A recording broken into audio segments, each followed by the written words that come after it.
আমরা প্রতিদিন যে রাস্তা দিয়ে হাঁটি তার দুপাশে এমন অনেক গাছ আছে যাকে আমরা সাধারণ আগাছা ভেবে পায়ে মারিয়ে চলে যাই। কিন্তু আপনি কি জানেন, এই অবহেলিত আগাছাগুলোর মধ্যেই লুকিয়ে আছে কঠিন সব রোগের জাদুকরী সমাধান।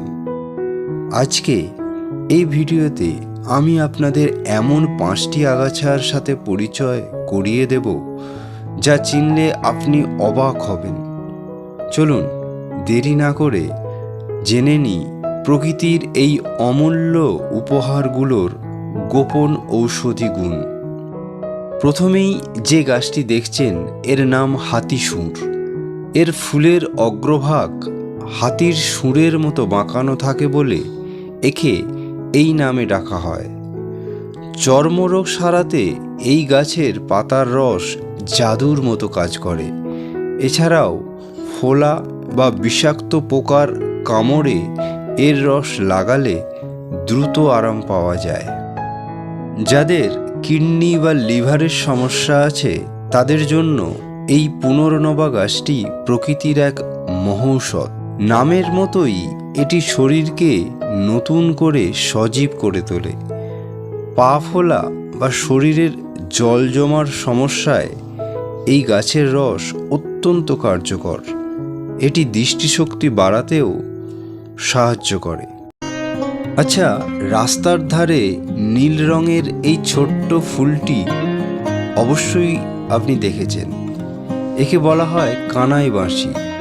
এটি কানের ব্যথা বা কানের ইনফেকশন সারাতে প্রাচীনকাল থেকেই ব্যবহৃত হয়ে আসছে।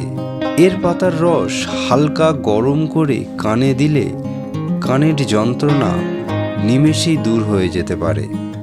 এটি হলো সেদ্রন। গ্রাম বাংলায় খুবই পরিচিত এই গাছটি সর্দি কাশি এবং সাইনাসের ব্যথায় এক অভ্যর্থ ঔষধ। ছোটদের সর্দি হলে এর ফুলের মধু এবং পাতার রস অল্প গরম করে খাওয়ালে দ্রুত উপশম হয়। এটি লিভারের সমস্যা দূর করতেও সাহায্য করে। সবশেষে আছে আপাং গাছ, যে গাছটি কাপড় বা শরীরে কাঁটার মতো আটকে যায়। দাঁতের ব্যথায় বা মাড়ির সমস্যায় এই গাছের শিকড় দিয়ে মেসওয়াক করলে দাঁত পাথরের মতো শক্ত হয়। প্রকৃতির এই ঔষধগুলো ব্যবহারের আগে অবশ্যই গাছটি সঠিকভাবে চিনে নিতে হবে। গর্ভাবস্থায় বা দীর্ঘমেয়াদী কোনো সমস্যা থাকলে এই সকল নতুন ভেষজ ব্যবহারের আগে বিশেষজ্ঞের পরামর্শ নেওয়া ভীষণ জরুরি। সর্বদা কোনো নতুন ভেষজ শুরু করার আগে একজন বিশেষজ্ঞ চিকিৎসকের পরামর্শ নেওয়া প্রয়োজন। আপনার এলাকায় এই গাছগুলোকে কী নামে ডাকা হয় কমেন্ট করে আমাদের অবশ্যই জানাবেন। ভিডিওটি ভালো লাগলে একটি লাইক দেবেন এবং ঔষধি গাছের এমন রহস্য জানতে ওয়ান্ডার প্ল্যান্টস চ্যানেলের সাথে থাকবেন। ধন্যবাদ।